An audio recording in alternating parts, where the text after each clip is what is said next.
Hi guys, it's Senna here. I'm on my lunch break at work in my car because like I said, I won't be able to film at home really for the next couple weeks. So this is going to kind of be my where I film at, so I could still get it out of my system and talk to y'all and keep you updated on what's going on. So I've been reading my book that I got, my witchy book. I'm only on like chapter 2, but so far I really like it. I like it a lot.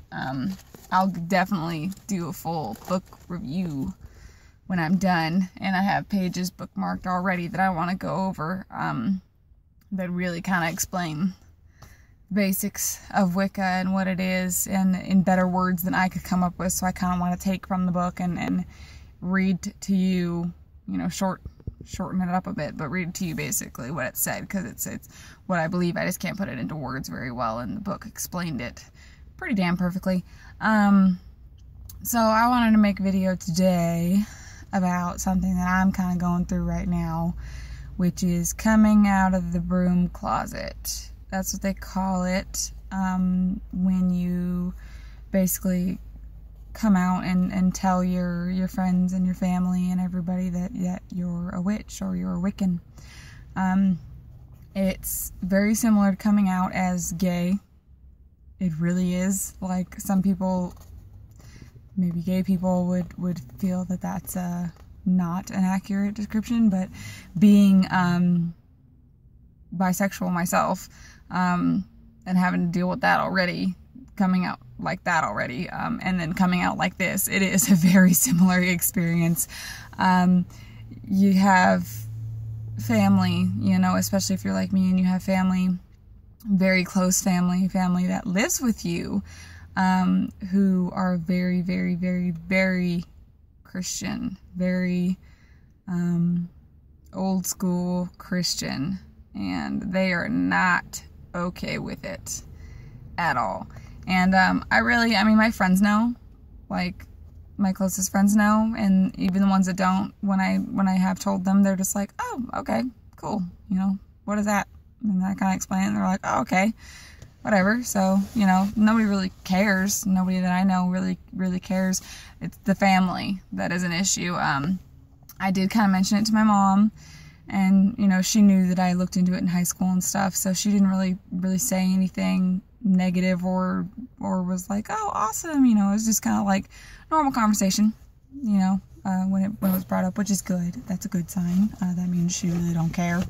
And then when I was helping my sister through, my little sister, she's 14, she has anxiety really badly like I do, and my mom called me up and was like, hey, is there anything you could do to help her, teach her some things to help her? And my first thought was, well, meditation. And then my crystals and stones and stuff have been a real big help for me with my anxiety. So I brought over my big old bag of stones. I told my mom, I'm like, this is going to look weird. And I told my sister, this is going to look weird, but just go roll with it.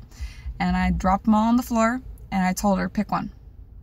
Roll your hands over them, feel them, look at them, pick one. The one that draws to you, pick it. And she did. She picked one. I believe it was one of my Apache tears. She picked it, and she looked at me like I was crazy, and I just told her, carry it with you. Everywhere you go, carry it with you. When you're feeling anxious, rub it in your hands, and, just keep it in your pocket, and just get to know the feel of it and the shape of it and everything. And weeks later, come to, my mom told me, my sister was in the other room, and my mom's like, she's been carrying that stone everywhere she goes. She doesn't put it down. She carries it everywhere. So I'm kind of passing on a little bit of knowledge to my sister, and that's great. My dad, he's overheard conversation between me and my mom. He hasn't really said anything. He grew up in the Jehovah's Witness side of the family. That side of the family, quite honestly, I don't care if they know that I'm Wiccan. If they ask, I'll tell them. I know my aunts won't really care, but my grandma on that side, who I do not like anyways, I don't get along with her. She's a very selfish, mean person. She would not be okay with it. My great grandmother, who's very sick right now, she would really not be okay with it. So I'm not gonna come out and say that to her. You know, she just recently had a stroke and she's very ill, and that's not something that I need to say to her. So you don't need to tell everybody. There are some people that it's an exception. Like I said, my great-grandmother is in her 80s, and she just had a stroke and she's in the hospital, and she doesn't need to know that. It's not something she needs to know. And we're not close. She's not someone I grew up knowing very, very well anyways, so... But then there is the people, like I said, that live with you. And my mother-in-law, she's the one who's in town. She's the reason I had to take down my altar. She's very, very, very old school Christian. She was not for a long time. She was growing up, and then she had a lot of issues and problems and stuff, and she strayed away from it. And now she blames Satan for that. And she's back to being very, very religious, especially since her mother passed. She's been very religious. And she only lives with us. We all our names are on the apartment, but I pay most of the rent and I pay all the utilities. She just pays for her room, so she kind of rents a room from us. And because of her job, she's only home once every other month, for like a week or 2 weeks, maybe, you know, 3 weeks tops. So, you know, she had been gone for a while. She was out and she was staying with some family because she had gotten injured. So that was the time in which I was setting my altar up and I was getting into Wicca. And when she came back, my altar's in my room. So I didn't think, you know, she doesn't go in my room. She doesn't go in our room. She doesn't mess around and stuff in there, and we don't mess around and stuff in her room. It's just a privacy thing.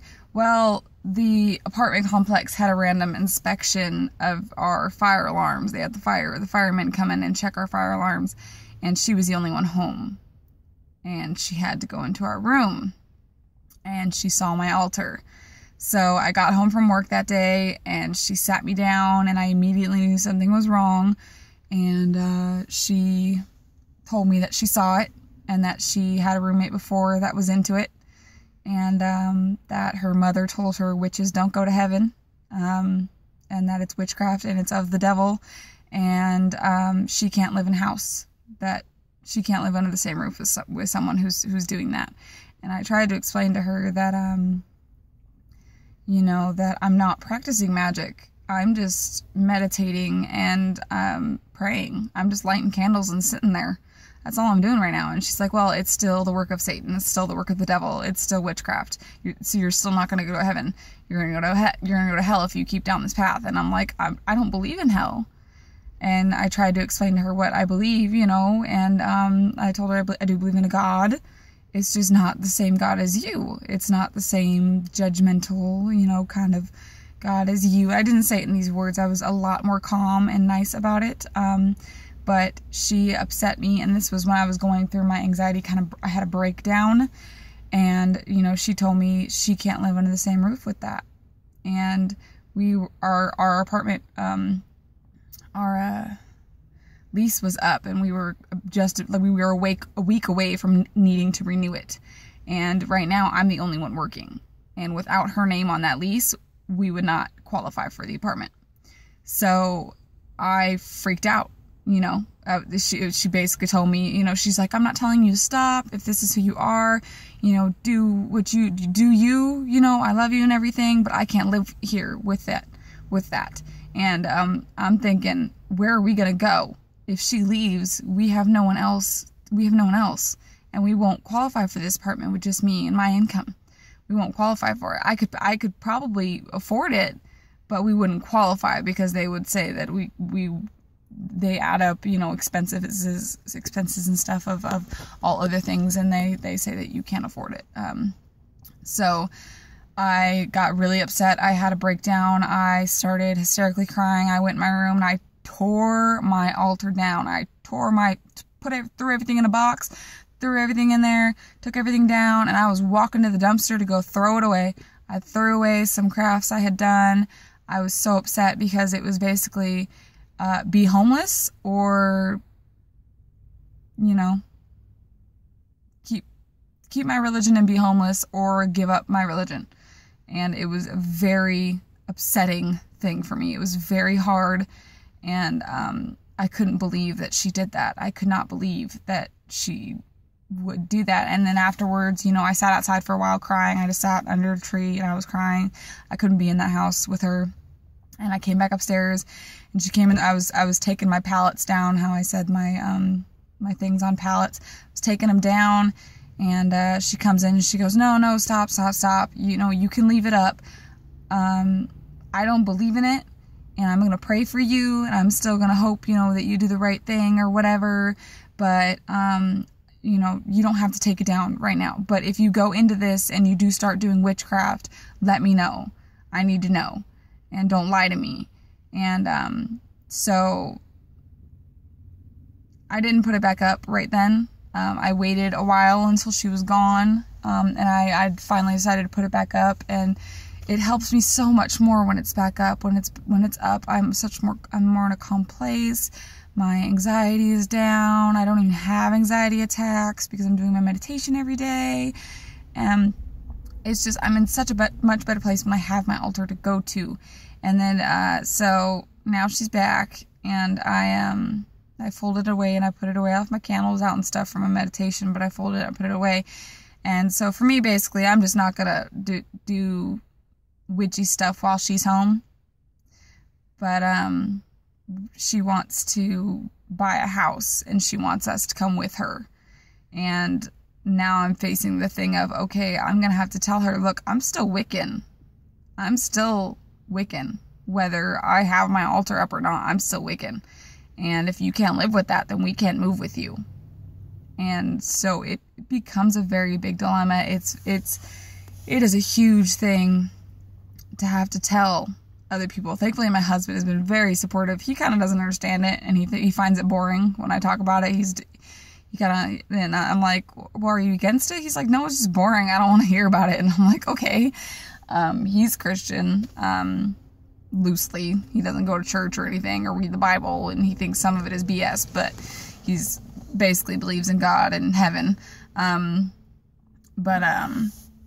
Yeah, so I'm dealing with that right now. So if you're dealing with coming out of the broom closet, I understand how hard it is. It's hard.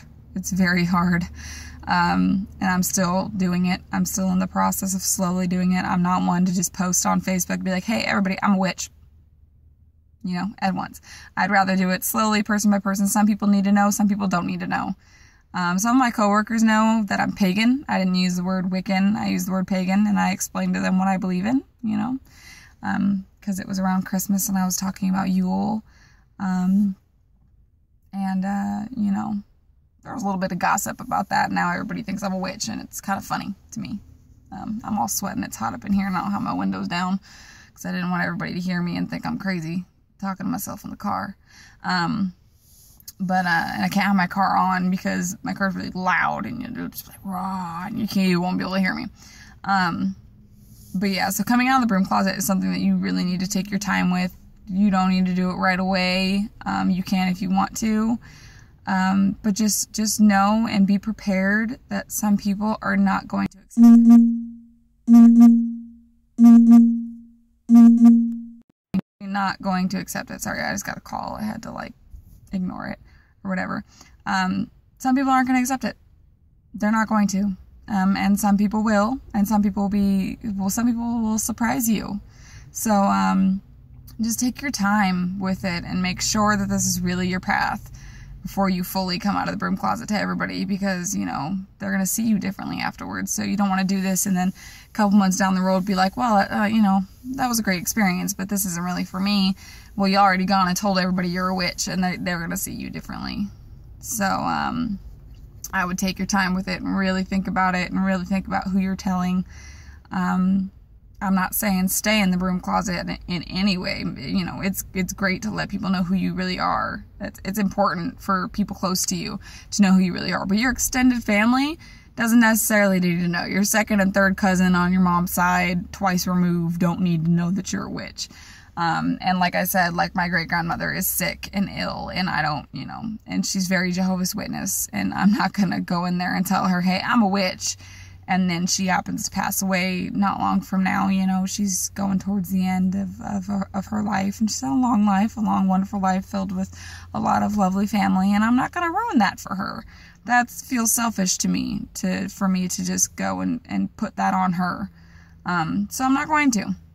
So think about who you're telling. I think your mom and dad should know eventually. If you're still in high school,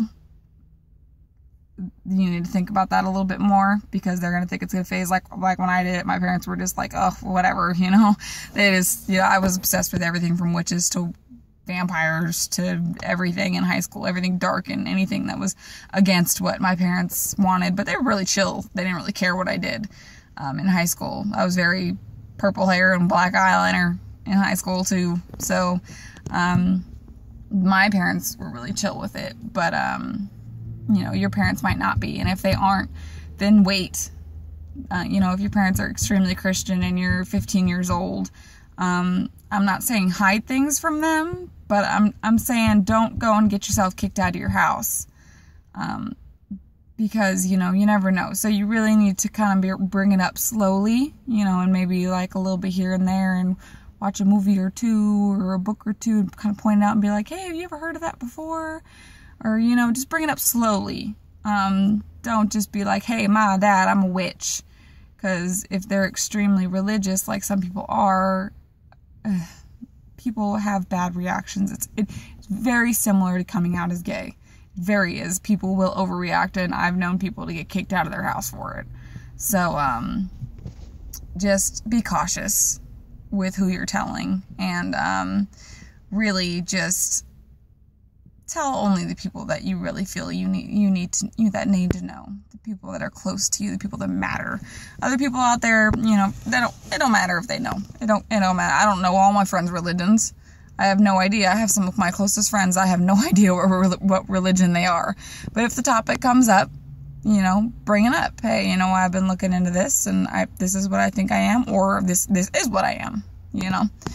But I'm still in the process of coming out of the broom closet. I'm still in the process of it. Like I said, my mother-in-law, I'm trying to slowly, you know, let her know, hey, this is not going away. This is not just a phase. I'm not going to come around. I did tell her before, I'm never going to be a Christian. I'm just not. It's not me. I don't resonate with it. I don't believe in it. And, you know, she's very Christian. So, and I don't understand that, because she's got friends who are gay and lesbian. She goes to bars and strip clubs and stuff. But Wicca? No. Wicca sends me to hell. But bars and strip clubs and drinking all the time, that's not going to send her to hell. I don't get it. I don't understand it. People make no sense. They really don't. But yeah, so I just want to keep you all updated on what's going on in my life, and kind of talk a little bit about coming out of the broom closet. And it is an important thing eventually to be very open with who you are, you know. But some people with religion, it's a lot like politics. A lot of people don't know I'm a Democrat. They can assume I have purple hair. I don't picture a Republican having purple hair. I don't know. I just don't picture that. But a lot of people I know don't know what my political status is, and people just don't talk about it. And that's kind of a thing, you know, religion and politics. A lot of times you just don't talk about that with people. That's a private thing. My husband's a Republican and a Christian, and I'm a Democrat and a Wiccan. You know, we know that, but not everybody else knows that. It's not necessarily something that everybody needs to know, but the people close to you, yeah, you might want to share it with them, and just remember to ease into it and get a feel of who they are and what they're going to think before you just go out and be like, hey, I'm a witch, ha, ha, ha, ha, you know, because you never know. You never know how they're going to react. You might lose some people in the process, and you might, you know, get closer to some people. People surprise you. But yeah, so it's about been 20 minutes. I got a 30-minute lunch break, so I'm going to take my last 10 minutes to chill and drink some water and roll down these damn windows, because it's hot as hell in this car. We're in California. I'm sorry. I know everybody else is having, like, really cold weather, but, like, my friends have been going to the beach and stuff. Like, it's cold this week for us, but that's, like, 52 degrees, 60 degrees. To me, that's cold. I gotta wear a sweater. Yeah, I'm sorry. I know y'all are gonna hate me for that, but Southern California, I love it. I love it here. Move here. It's wonderful. People are a lot more chillax here. than they are in other states, and you don't gotta shovel snow to get out of your driveway in the morning.